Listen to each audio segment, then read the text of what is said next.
Mr. President. The Senator from New Hampshire.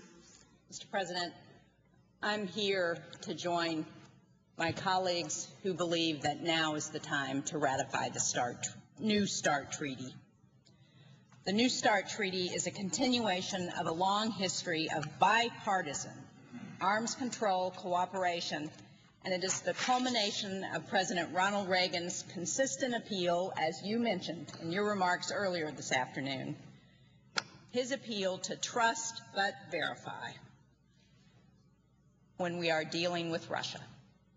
At a time when much of America is fed up with this body's inability to work in a bipartisan fashion, I hope that we can still work across the aisle to strengthen America's national security and deal with the threat that's posed by nuclear weapons.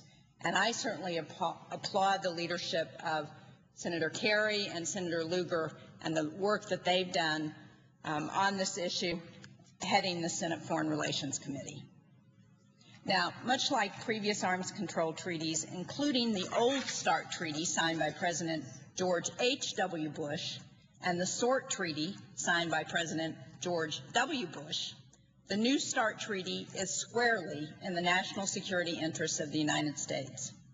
The New START Treaty will reduce the limit of strategic nuclear arms aimed at the United States. The United States is down to a lower number of nuclear weapons, which will be 30% fewer than the current limits under the SORT Treaty.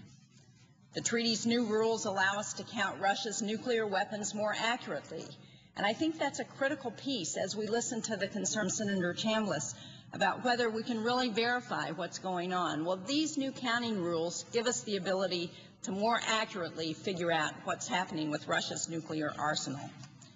In addition, New START leaves us the flexibility to determine our own force structure and maintain a robust deterrent capable of protecting us and our allies.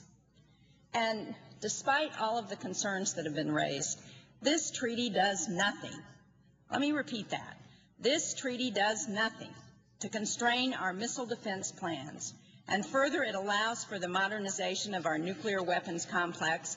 And we've already heard from the 3 directors of our nuclear labs that they're happy with the commitment that this administration has provided to modernization of our nuclear arsenal.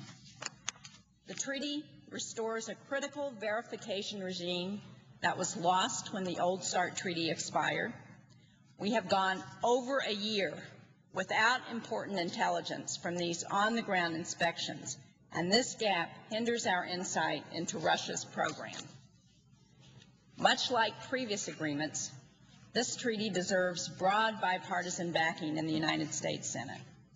Past treaties have benefited from overwhelming support in this body. The original START Treaty was ratified by a vote of 93 to 6. We can see that right there. START 2 was ratified 87 to 4. The SORT Treaty, negotiated by George W. Bush, was ratified by a vote of 95 to 0. As you pointed out, incredible. No opposition to that treaty. New START has earned the backing of an overwhelming number of foreign policy experts and national security officials across a broad political spectrum, both Republican and Democrat. New START has the unanimous backing of our nation's military and its leadership, including Secretary Gates, the Chairman of the Joint Chiefs, the Commander of America's Strategic Command, and the Director of the Missile Defense Agency. America's military establishment is joined by the support of every living Secretary of State, from Secretary Jim Baker to Secretary Condoleezza Rice, as well as 5 former Secretaries of Defense, 9 former National Security Advisors, and former Presidents Clinton and George H.W. Bush. And I know that people can't read this because the writing is so small, but this is the column of former presidents and cabinet rank officials who support New START. How long that list is. This is the list of those cabinet ranking officials who oppose it. America's intelligence community also strongly supports the New START Treaty. It has now been 376 days since we last had inspection teams on the ground in Russia monitoring its nuclear program. Every day we go without this critical intelligence is another day that erodes our understanding of Russia's intentions, plans, and capabilities. New START gives us on-the-ground intelligence we currently don't have, and also, for the first time, includes a unique identifier system which allows us to better track Russia's missiles and delivery systems. And I heard the senator from Georgia expressing his question about what gives us the ability we need to verify what Russia's doing. Well, New START gives us more inspections per facility per year than the old START treaty did. And without this critical information, our intelligence community is hindered from an accurate assessment, and our military is forced to engage in costly worst-case scenario planning. Our NATO allies also support New START. As chair of the subcommittee responsible for NATO, I'm mindful of the defense and security of our NATO alliance members living in Eastern Europe.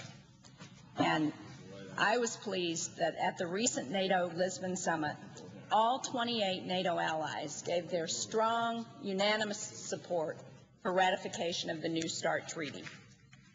In fact, some of the treaty's strongest backers are those countries who are our allies along Russia's borders.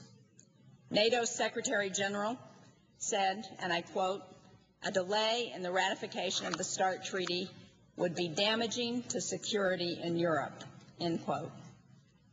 Finally, ratification of this treaty should be important to those who are concerned with the nuclear threats posed by Iran and North Korea, or who are worried about the threat that's posed by terrorists around the world who are seeking a nuclear weapon or nuclear materials. Now, I know that some critics look at the New START treaty in isolation and say that this arms agreement has nothing to do with these proliferation threats. Well, I couldn't disagree more. What does it say to our allies and partners around the globe if we turn our back on a long history of bipartisan support for working with Russia to reduce the nuclear threat? Delaying ratification of a treaty with so much bipartisan support from our military and the national security